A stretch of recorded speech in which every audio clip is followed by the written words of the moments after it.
Assalamualaikum warahmatullahi wabarakatuh.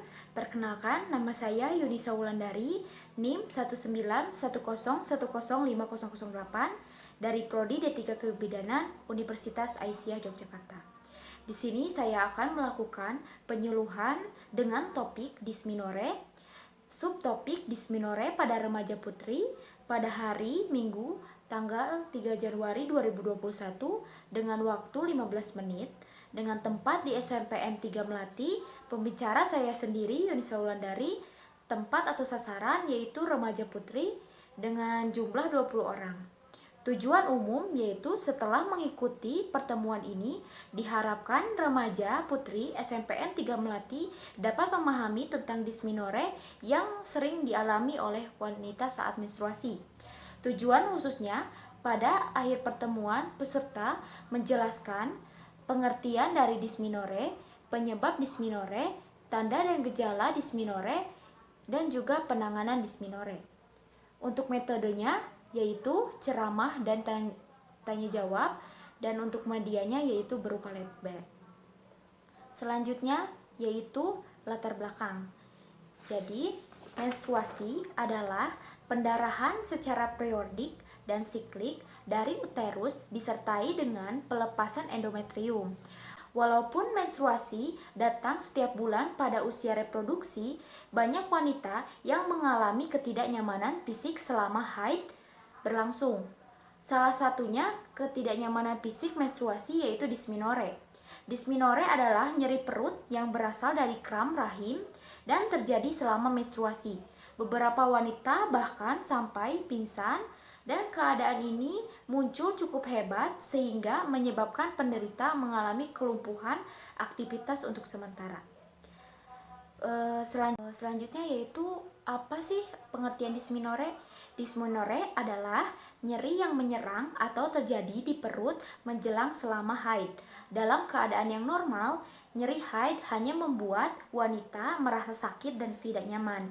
Tetapi dalam keadaan yang parah, nyeri haid ini bisa membuat wanita tidak dapat bekerja dan harus beristirahat. Nyeri sering bersamaan dengan rasa mual, sakit kepala, perasaan mau pingsan, dan lekas marah.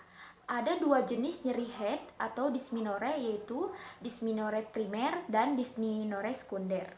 Yang pertama yaitu dysmenorrhea primer, yaitu menstruasi yang sangat nyeri tanpa patologis pelvis yang dapat diidentifikasikan. Dapat terjadi pada waktu menses atau segera setelahnya. Dysmenorrhea ditandai dengan nyeri kram yang dimulai sebelum atau setelah awitan aliran menstruasi, berlanjut selama 48 jam hingga 72 jam. Pemeriksaan pelvis menunjukkan temuan yang normal. Dysmenorrhea diduga sebagai akibat pembentukan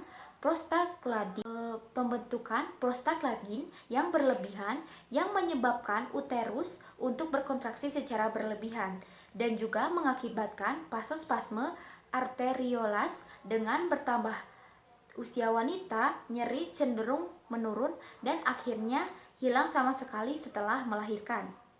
Dysmenorrhea primer terjadi sejak pertama menstruasi, biasanya tanpa ada kelainan alat kandungan. Biasanya dimulai pada saat wanita umur 2-3 tahun setelah menses dan mencapai puncak pada usia 15 tahun sampai 25 tahun.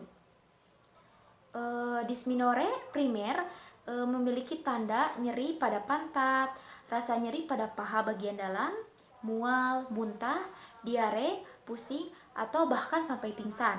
Keluhan akan mulai berkurang pada hari-hari berikutnya.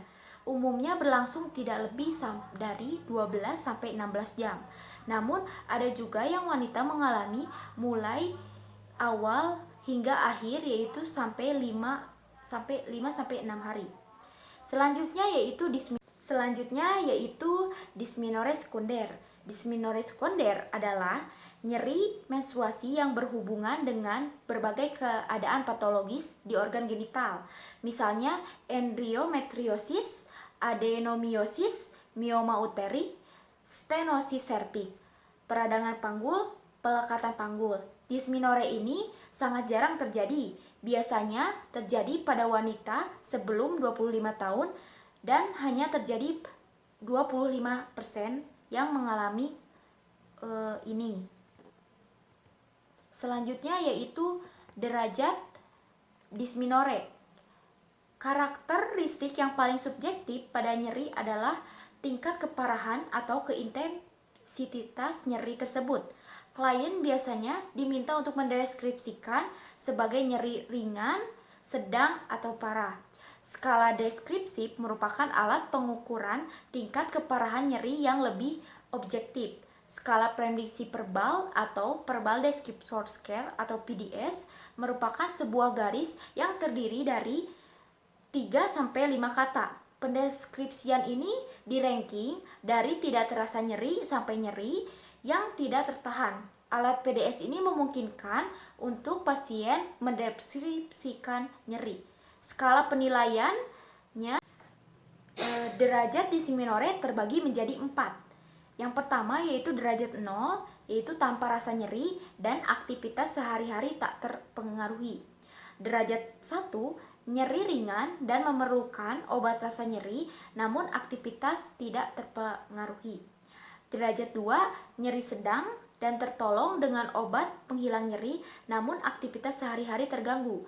Derajat 3, nyeri sangat hebat dan tak berkurang walaupun telah menggunakan obat dan tidak dapat bekerja. Kasus ini harus segera ditangani oleh fasilitas kesehatan. Penyebab dysmenorrhea. Yang pertama, dysmenorrhea primer. Penyebab dari nyeri head ini belum ditemukan secara pasti meski banyak penelitian dilakukan untuk mencari penyebabnya. Ada faktor psikologisnya, biasa terjadi pada remaja dengan emosi yang tidak stabil, mempunyai ambang nyeri yang rendah sehingga dekat sedikit rasa nyeri. Selanjutnya yaitu faktor endokrin, yaitu pada umumnya hal ini dihubungkan dengan kontraksi usus yang baik.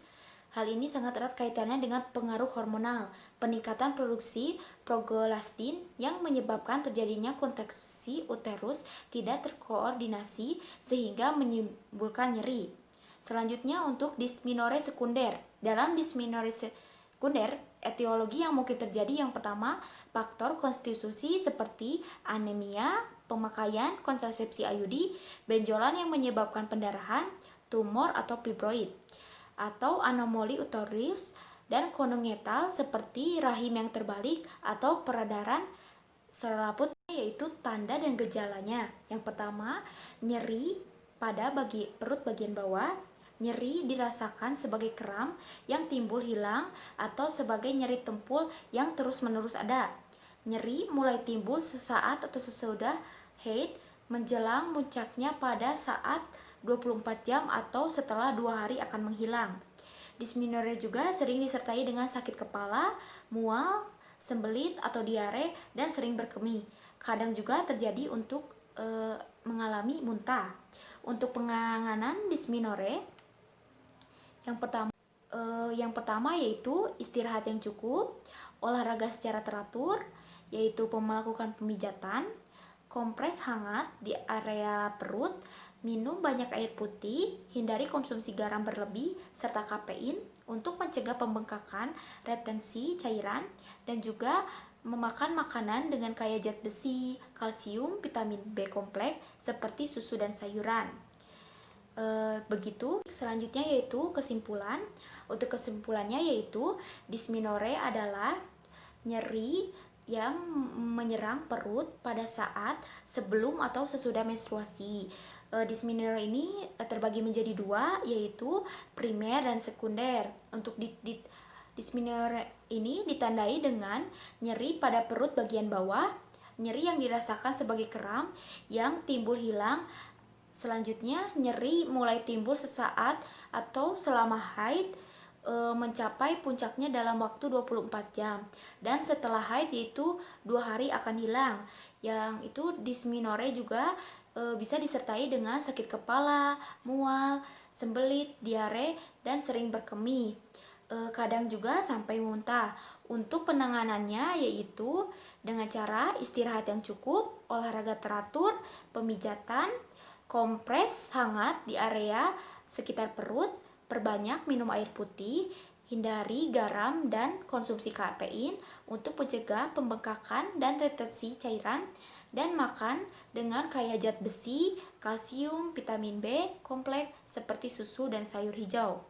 Baik, selanjutnya saya akan melakukan evaluasi. Saya akan menanyakan beberapa pernyataan. Sebutkan tanda dan gejala dysmenorrhea. Oh baik, selanjutnya bagaimana cara mengatasi dysmenorrhea? Baik, jawabannya sudah cukup. Terima kasih atas perhatiannya. Wassalamualaikum warahmatullahi wabarakatuh.